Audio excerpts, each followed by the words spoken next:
أعوذ بالله من الشيطان الرجيم.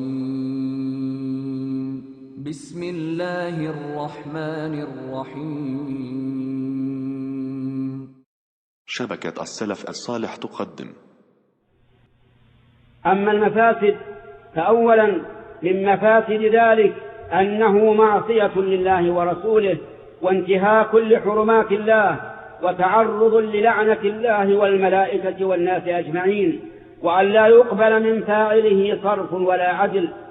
ثانيا من مفاسده تشويه سمعة الإسلام، فإن أعداء الإسلام سوف يستغلون مثل هذا الحدث لتشويه سمعة الإسلام وتنفير الناس عنه، مع أن الإسلام بريء من ذلك، فأخلاق الإسلام صدق وبر ووفاء، والدين الإسلامي يحذر من هذا وأمثاله أشد التحذير.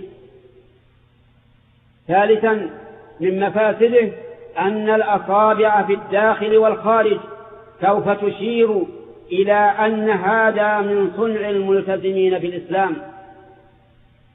من مفاسده أن الأصابع في الداخل والخارج سوف تشير إلى أن هذا من صنع الملتزمين بالإسلام، مع أننا نعلم علم اليقين أن الملتزمين بشريعة الله حقيقة لن يقبلوا مثل ذلك ولن يرضوا به أبدا، بل يتبرؤون منه وينكرونه أعظم إنكار، لأن الملتزم بدين الله حقيقة هو الذي يقوم بدين الله على ما يريد الله لا على ما تهواه نفسه، ويمري عليه ذوقه المبني على العاطفة الهوجاء والمنهج المنحرف.